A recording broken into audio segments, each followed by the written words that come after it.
The Dawnbreakers, Nabal's Narrative, recorded for the Handicapped, Tape 14. I have heard it stated by Akei Kalim that in the course of that journey Baha'u'llah was able to meet Azim, who had been endeavoring for a long time to see him, and who, in that interview, was advised in the most emphatic terms to abandon the plan he had conceived. Baha'u'llah condemned his designs, dissociated himself entirely from the act it was his intention to commit, and warned him that such an attempt would precipitate fresh disasters of unprecedented magnitude. Baha'u'llah proceeded to Labasan and was staying in the village of Afshi, the property of the Grand Vizier, when the news of the attempt on the life of Naziruddin Shah reached him. Jafar Quli Khan was still acting as his host on behalf of the Amir Nizam. That criminal act was committed towards the end of the month of Shawwal in the year 88-1268, the 28th of Shawwal, the 15th of August, AD 1852. By two obscure and irresponsible young men, one named Sadiq-i Tabrizi and the other Fathullah-i Qumi, both of whom earned their livelihood in Tehran. At a time when the imperial army, headed by the Shah himself, had encamped in Shimiran, these two ignorant youths, in a frenzy of despair, arose to avenge the blood of their slaughtered brethren. The folly that characterized their act was betrayed by the fact that in making such an attempt on the life of their sovereign, instead of employing effective weapons which would ensure the success of their venture, these youths charged their pistols with shot which no reasonable person would ever think of using for such a purpose. Had their action been instigated by a man of judgment and common sense, he would certainly never have allowed them to carry out their intention with such ridiculously ineffective instruments. That act, though committed by wild and feeble-minded fanatics, and in spite of its being from the very first emphatically condemned by no less responsible a person than Baha'u'llah, was the signal for the outbreak of a series of persecutions and massacres of such barbarous ferocity as can be compared only to the atrocities of Mazindaran and Zanjan. The storm to which that act gave rise plunged the whole of Tehran into consternation and distress. It involved the life of the leading companions who had survived the calamities to which their faith had been so cruelly and repeatedly subjected. That storm was still raging when Baha'u'llah, with some of his ablest lieutenants, was plunged into a filthy, dark, and fever-stricken dungeon, whilst chains of such weight as only notorious criminals were condemned to carry were placed upon his neck. For no less than 4 months he bore the burden, and such was the intensity of his suffering that the marks of that cruelty remained imprinted upon his body all the days of his life. So great a menace to their sovereign and to the institutions of his realm stirred the indignation of the entire body of the ecclesiastical order of Persia. To them, so bold a deed called for immediate and condign punishment. Measures of unprecedented severity, they clamoured, should be undertaken to stem the tide that was engulfing both the government and the faith of Islam. Despite the restraint which the followers of the Bab had exercised ever since the inception of the faith in every part of the land, despite the repeated charges of the chief disciples to their brethren enjoining them to refrain from acts of violence, to obey their government loyally, and to disclaim any intention of a holy war, their enemies persevered in their deliberate efforts to misrepresent the nature and purpose of that faith to the authorities. Now that an act of such momentous consequences had been committed, what accusations would not these same enemies be prompted to attribute to the cause with which those guilty of the crime had been associated? The moment seemed to have come when they could at least awaken the rulers of the country to the necessity of extirpating as speedily as possible a heresy which seemed to threaten the very foundations of the state. Jafar Quli Khan, who was in Shimiran when the attempt on the Shah's life was made, immediately wrote a letter to Baha'u'llah and acquainted him with what had happened. "The Shah's mother," he wrote, "is aflamed with anger. She is denouncing you openly before the court and people as the would-be murderer of her son. She is also trying to involve Mirza Aga Khan in this affair, and accuses him of being your accomplice."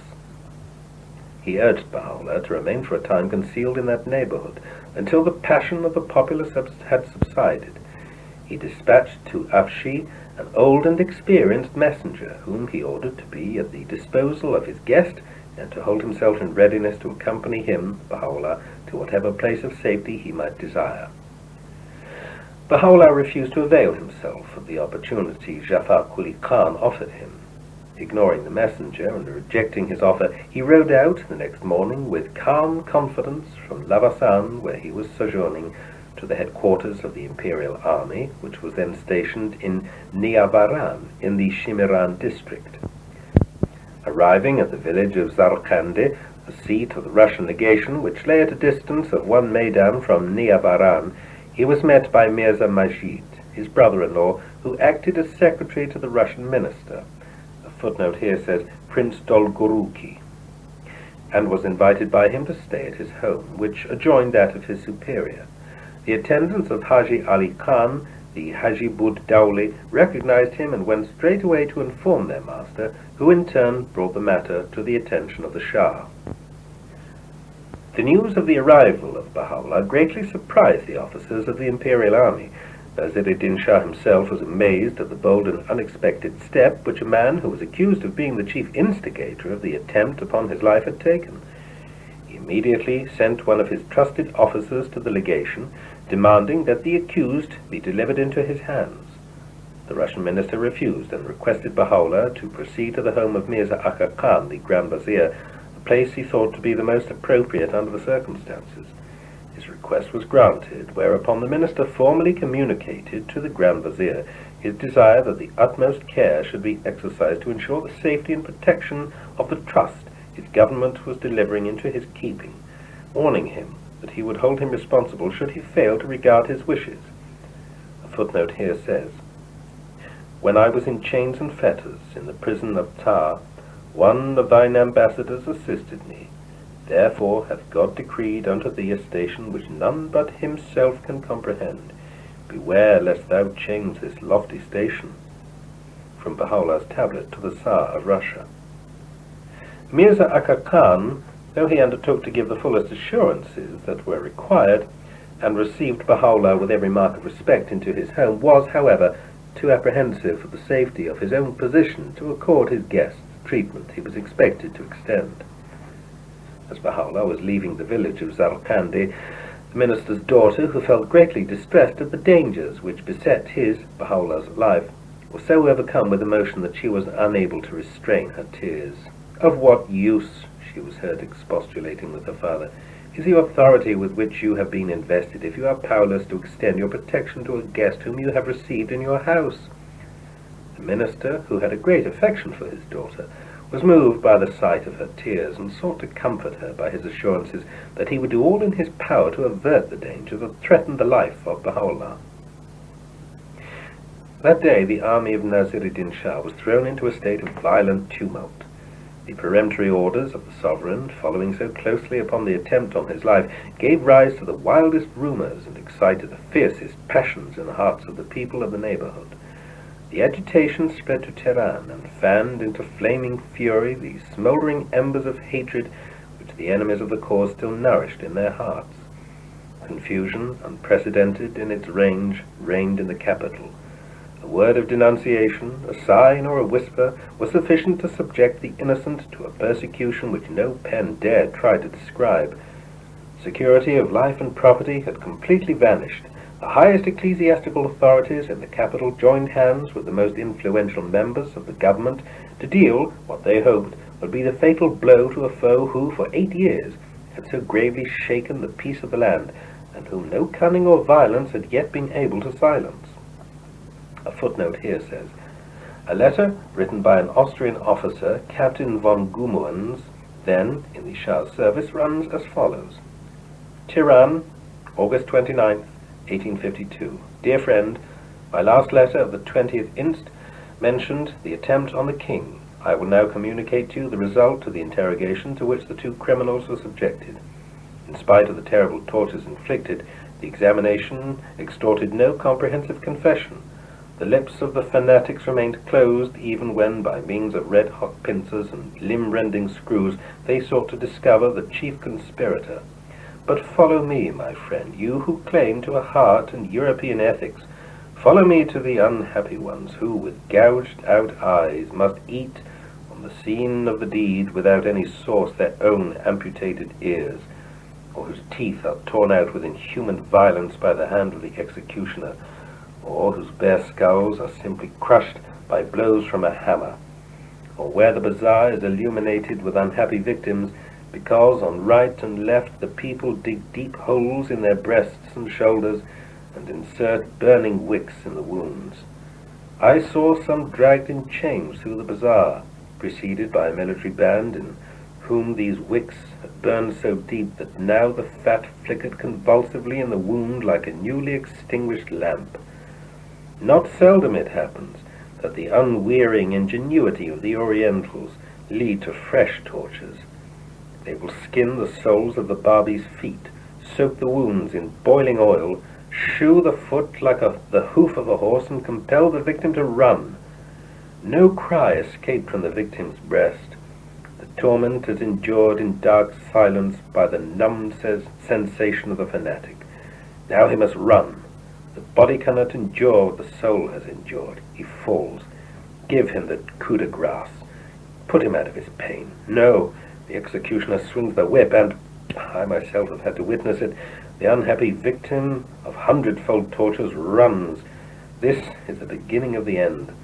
As for the end itself, they hang the scorched and perforated bodies by their hands and feet to a tree head downwards, and now every Persian may try his marksmanship to his heart's content from a fixed but not too proximate distance on the noble quarry placed at his disposal. I saw corpses torn by nearly 150 bullets.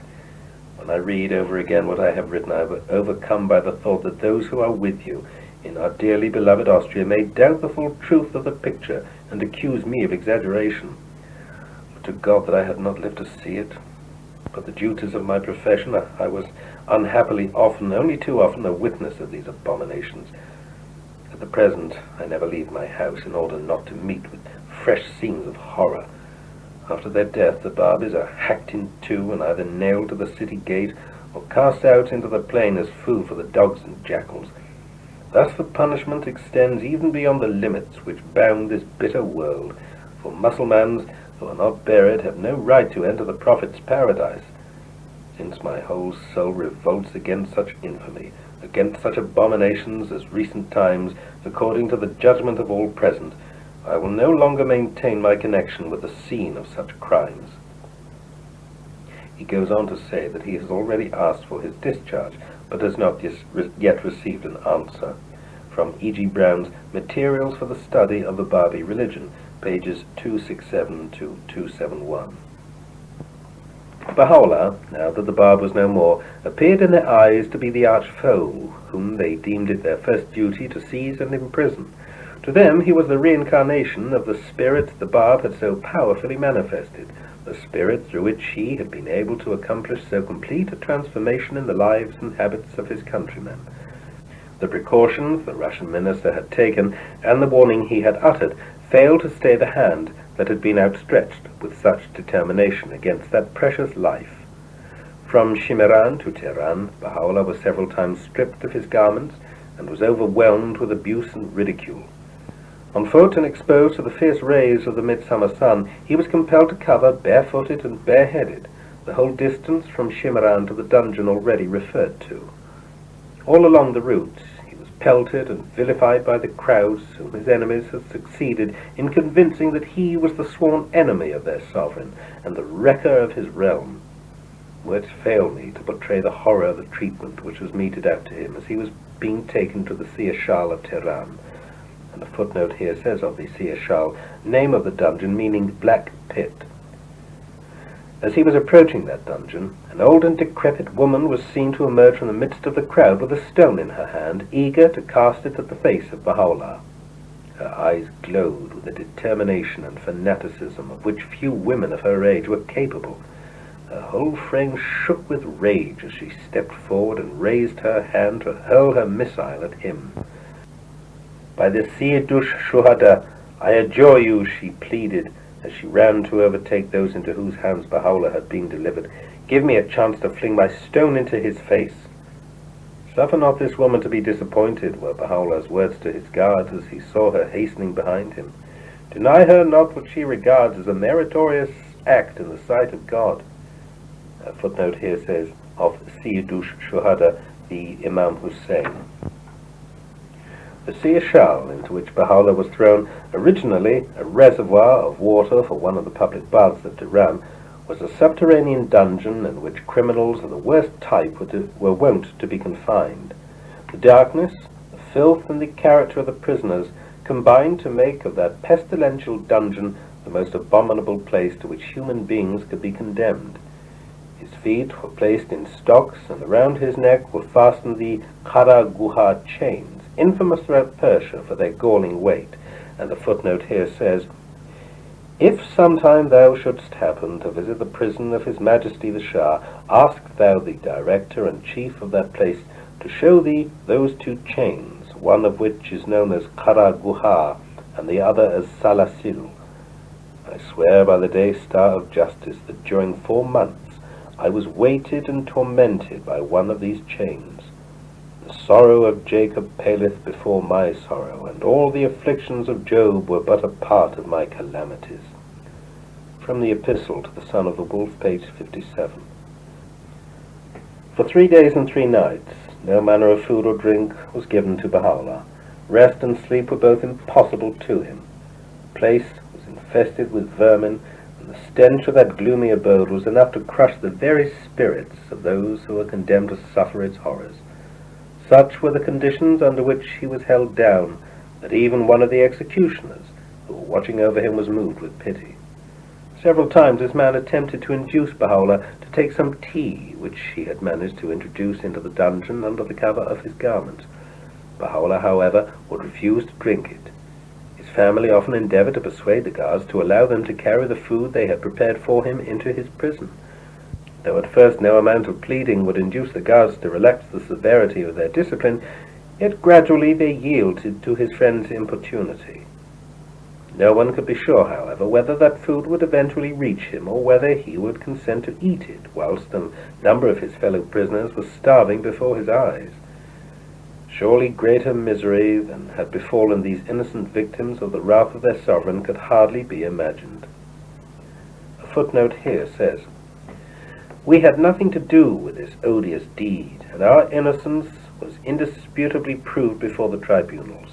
Nevertheless, they arrested us and brought us to the prison in Tehran from Neavaran, which was then the seat of the royal residence, on foot, in chains, and with bare head and feet, for a brutal fellow who was accompanying us on horseback snatched the hat from our head, and many executioners and farashes hurried us along with great speed, and put us for 4 months in a place the like of which has not been seen. In reality, a dark and narrow cell were far better than the place where this wronged one and his companion were confined. When we entered the prison on arrival, they conducted us along a dismal corridor, and thence we descended 3 steep stairs to the dungeon appointed for us. The place was dark, and its inmates numbered nearly 150, thieves, assassins, and highway robbers. Holding such a crowd as this, it had yet no outlet but the passage through which we entered. The pen fails to describe this place and its putrid stench. Most of the company had neither clothes to wear nor mat to lie on. God knows what we endured in that gloomy and loathsome place. By day and by night, in this prison, we reflected on the condition of the Babis and their doings and affairs, wondering how, notwithstanding the greatness of soul and nobility and intelligence, they could be capable of such a deed as this audacious attempt on the life of the sovereign. Then did this wronged one determine that, on leaving this prison, he would arise with the utmost endeavor for the regeneration of these souls. One night, in a dream, this all-glorious word was heard from all sides: "Verily, we will aid thee to triumph by thyself and by thy pen. Grieve not for that which hath befallen thee, and have no fear. Truly thou art of them that are secure. Ere long shall the Lord send forth and reveal the treasures of the earth, men who shall give thee the victory by thyself and by thy name, wherewith the Lord hath revived the hearts of them that know." Baha'u'llah's reference to the Siyachal in the Epistle to the Son of the Wolf. Abdul-Baha, writes Dr. J. E. Esselmont, tells one day how he was allowed to enter the prison yard to see his beloved father when he came out for his daily exercise. Baha'u'llah was terribly altered, so ill he could hardly walk, his hair and beard unkempt, his neck galled and swollen from the pressure of a heavy steel collar, his body bent by the weight of his chains, and the sight made a never-to-be-forgotten impression on the mind of the sensitive boy.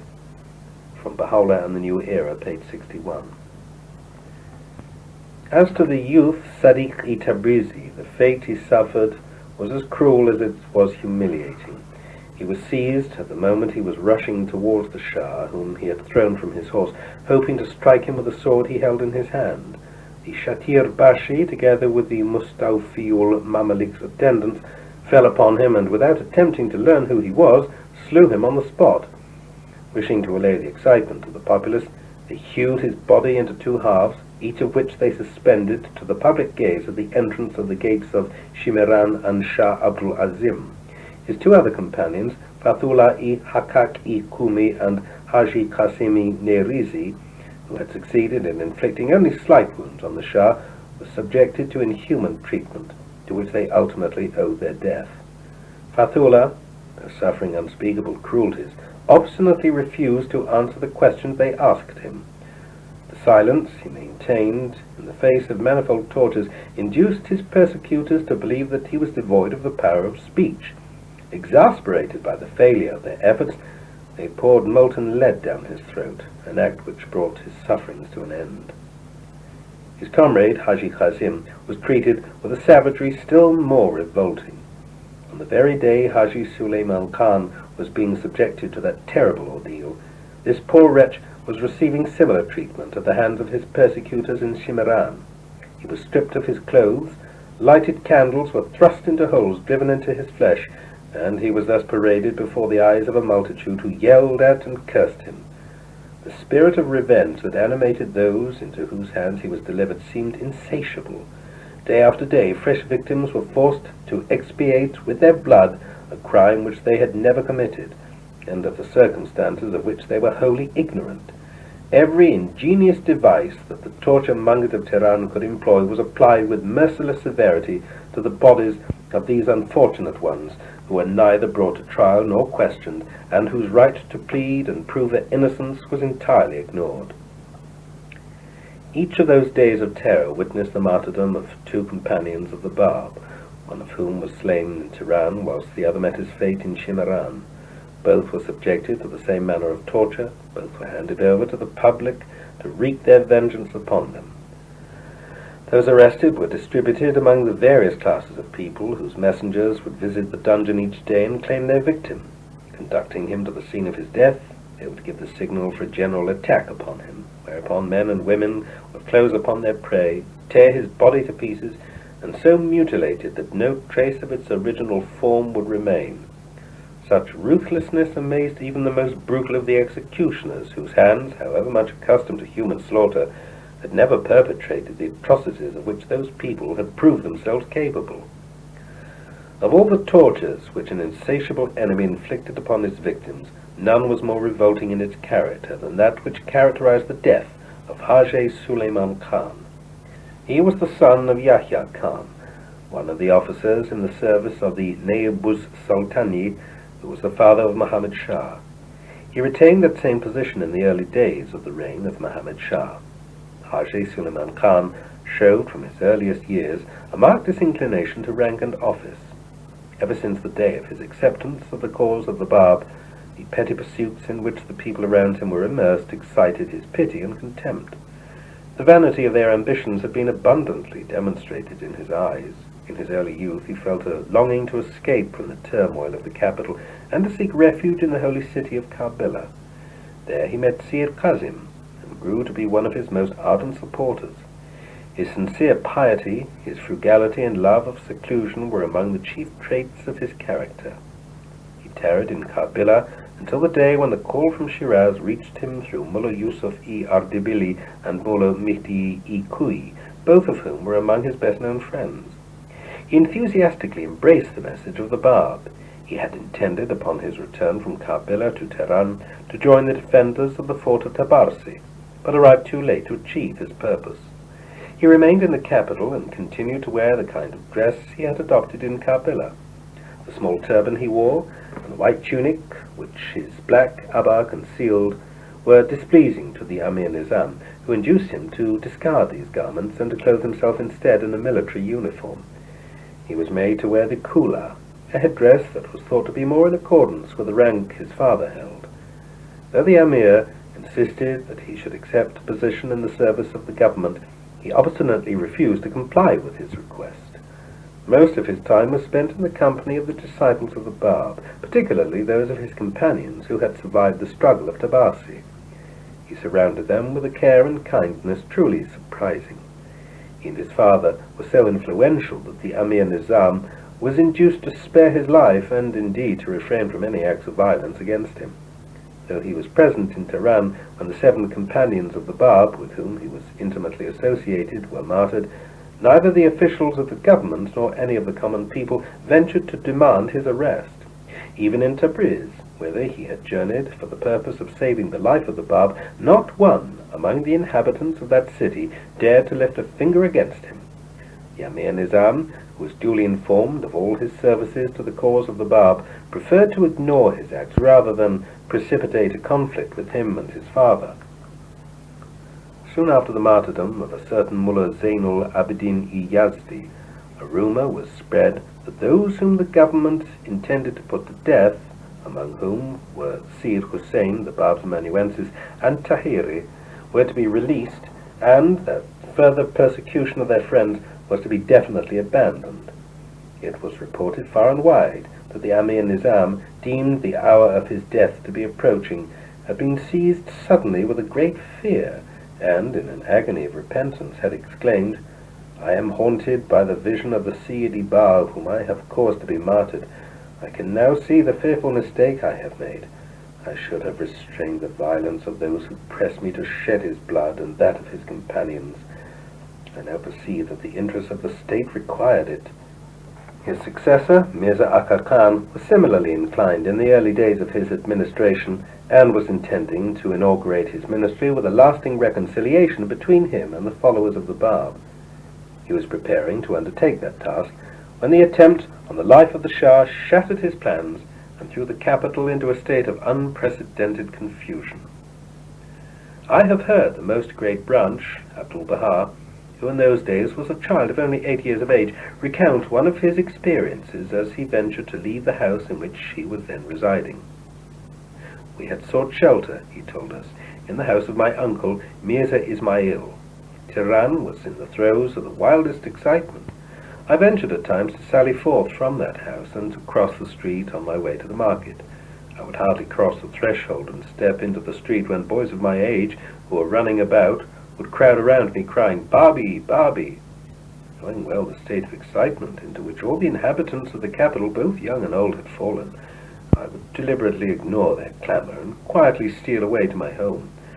One day I happened to be walking alone through the market on the way to my uncle's house. As I was looking behind me, I found a band of little ruffians running fast to overtake me. They were pelting me with stones and shouting menacingly, 'Babi, Babi!' To intimidate them seemed to be the only way to avert the danger with which I was threatened. I turned back and rushed towards them with such determination that they fled away in distress and vanished. I could hear their distant cry, 'The little Babi is fast pursuing us. He will surely overtake and slay us all.' As I was directing my steps towards home, I heard a man shouting at the top of his voice, 'Well done, you brave and fearless child! No one of your age would ever have been able, unaided, to withstand their attack.' From that day onward, I was never again molested by any of the boys of the streets, nor did I hear any offensive word fall from their lips. Among those who, in the midst of the general confusion, were seized and thrown into prison was Haji Suleiman Khan, the circumstances of whose martyrdom I now proceed to relate. The facts I mention have been carefully sifted and verified by me, and I owe them for the most part to Akei Kalim, who was himself in those days in Tehran, and was made to share the terrors and sufferings of his brethren. On the very day of Haji Suleiman Khan's martyrdom, he informed me, I happened to be present with Mirza Abdul Majid at a gathering in Tehran at which a considerable number of the notables and dignitaries of the capital were present. Among them was Haji Mullah Mahmud, the Nizamul Ulama, who requested the Kalantar to describe the actual circumstances of the death of Haji Suleiman Khan. The Kalantar motioned with his finger to Mirza Taqi, the Khadkuda, who, he said, had conducted the victim from the vicinity of the imperial palace to the place of his execution outside the gate of Nor. Mirza Taqi was accordingly requested to relate to those present all that he had seen and heard. I and my assistants, he said, were ordered to purchase 9 candles and to thrust them ourselves into deep holes we were to cut into his flesh. We were instructed to light each one of these candles and to conduct him to the market to the accompaniment of drums and trumpets as far as the place of his execution. There we were ordered to hew his body into 2 halves, each of which we were asked to suspend on either side of the gate of Nor. He himself chose the manner in which he wished to be martyred. Haji Bud Dawli had been commanded by Naziruddin Shah to inquire into the complicity of the accused, and, if assured of his innocence, to induce him to recant. If he submitted, his life was to be spared, and he was to be detained pending the final settlement of his case. In the event of his refusal, he was to be put to death in whatever manner he himself might desire. The investigations of Haji Bud Dawli convinced him of the innocence of Haji Suleiman Khan. The accused, as soon as he had been informed of the instructions of his sovereign, was heard joyously exclaiming, "Never, so long as my lifeblood continues to pulsate in my veins, shall I be willing to recant my faith in my beloved. This world, which the commander of the faithful, the Imam Ali, has likened to carrion, will never allure me from my heart's desire." He was asked to determine the manner in which he wished to die. "Pierce holes in my flesh," was the instant reply, "and in each wound place a candle. Let 9 candles be lighted all over my body, and in this state conduct me through the streets of Tehran. Summon the multitude to witness the glory of my martyrdom, so that the memory of my death may remain imprinted in their hearts, and help them, as they recall the intensity of my tribulation, to recognize the light I have embraced. After I have reached the foot of the gallows and have uttered the last prayer of my earthly life, cleave my body in twain and suspend my limbs on either side of the gate of Tehran, that the multitude passing beneath it may witness to the love which the faith of the Bab has kindled in the hearts of his disciples, and may look upon the proofs of their devotion." Haji Bud Dawli instructed his men to abide by the express wishes of Haji Suleiman Khan, and charged me to conduct him to the market as far as the place of his execution. As they handed the victim the candles they had purchased, and were preparing to thrust the knives into his breast, he made a sudden attempt to seize the weapon from the executioner's trembling hands in order to plunge it in himself into his flesh. "Why fear and hesitate?" he cried as he stretched forth his arms to snatch the knife from his grasp. "Let me myself perform the deed and light the candles." Fearing lest he should attack us, I ordered my men to resist his attempt and bade them tie his hands behind his back. "Let me," he pleaded, "point out with my fingers the places which I wish them to thrust their dagger, for I have no request to make besides this." He asked them to pierce 2 holes in his breast, 2 in his shoulders, 1 in the nape of his neck, and the 4 others in his back. With stoic calm he endured those tortures. Steadfastness glowed in his eyes as he maintained a mysterious and unbroken silence.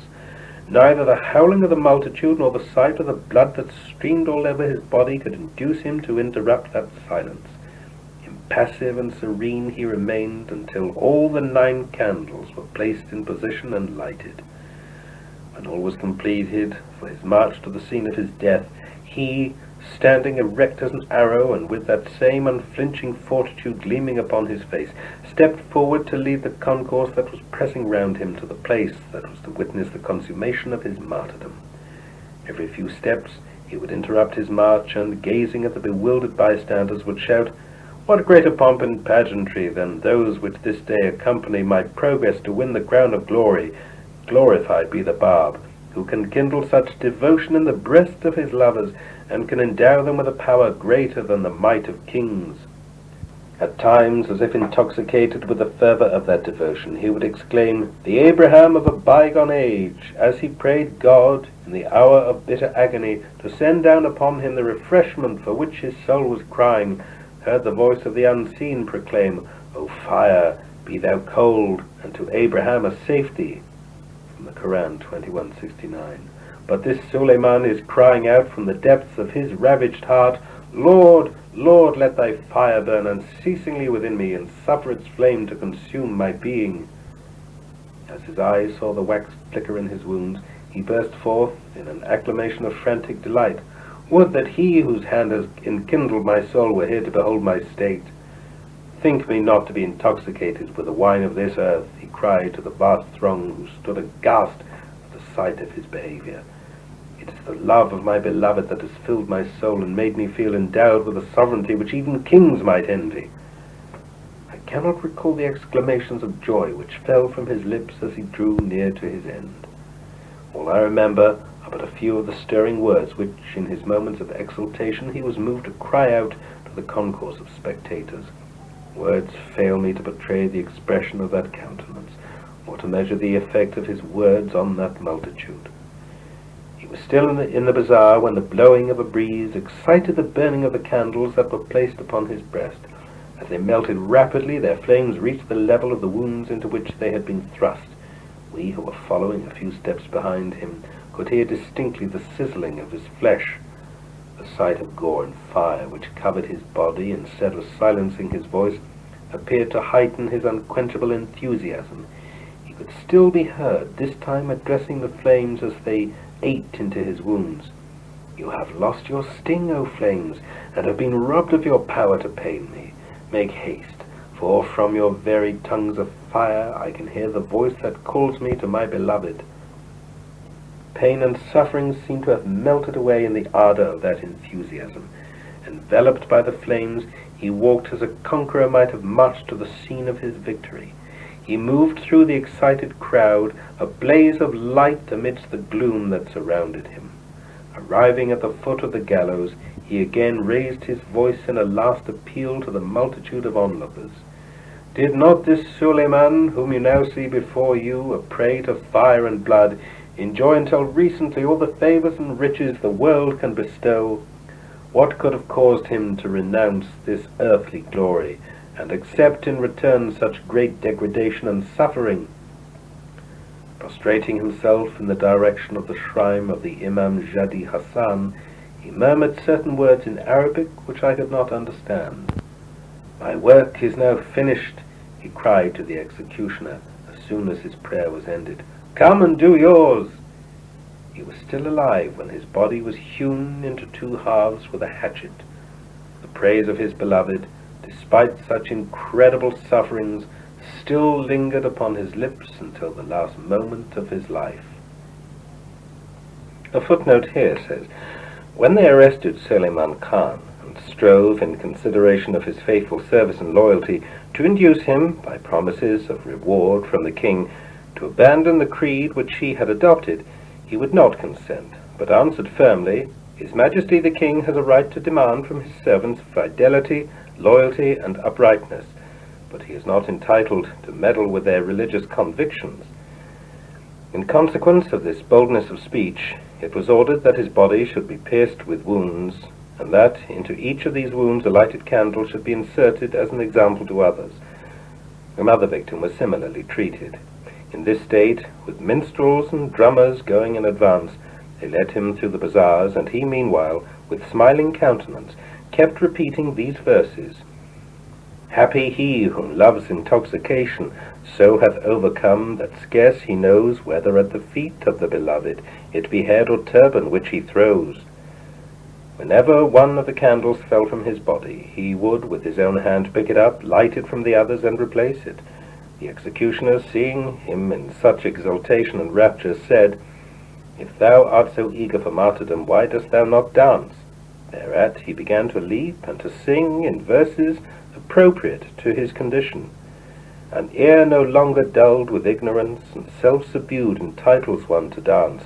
Fools dance and caper in the marketplace. Men dance, and while their life-blood flows apace, when self is slain, they clap their hands in glee and dance because from evil they are free.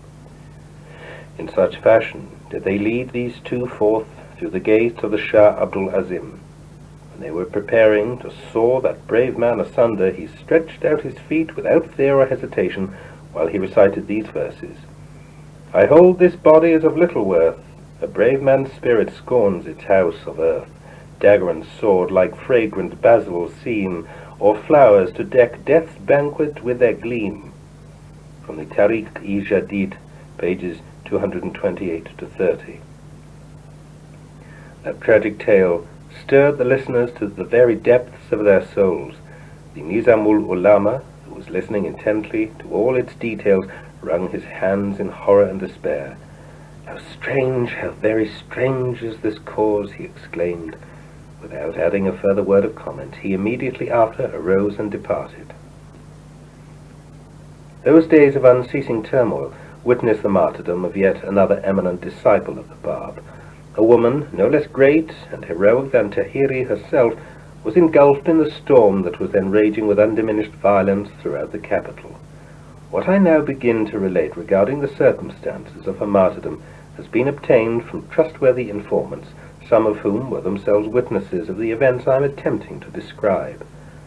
Her stay in Tehran was marked by many proofs of the warm affection and high esteem in which she was held by the leading women of the capital.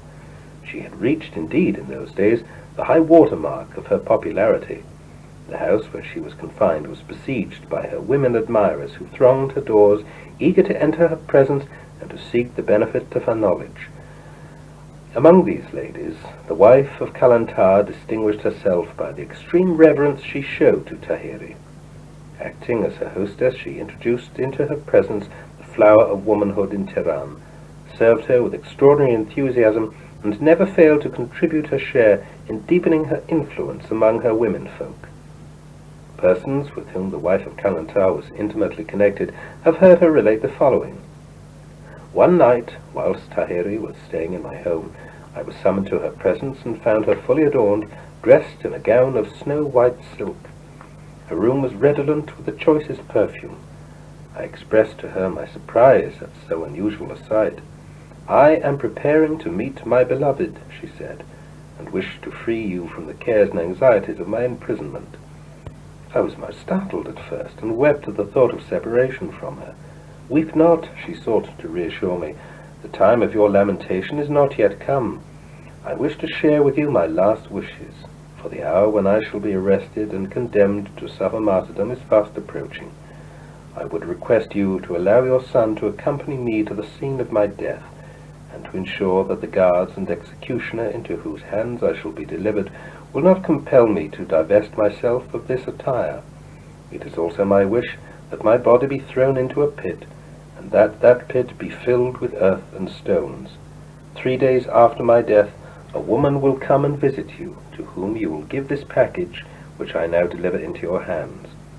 My last request is that you permit no one henceforth to enter my chamber. From now until the time when I shall be summoned to leave this house, let no one be allowed to disturb my devotions.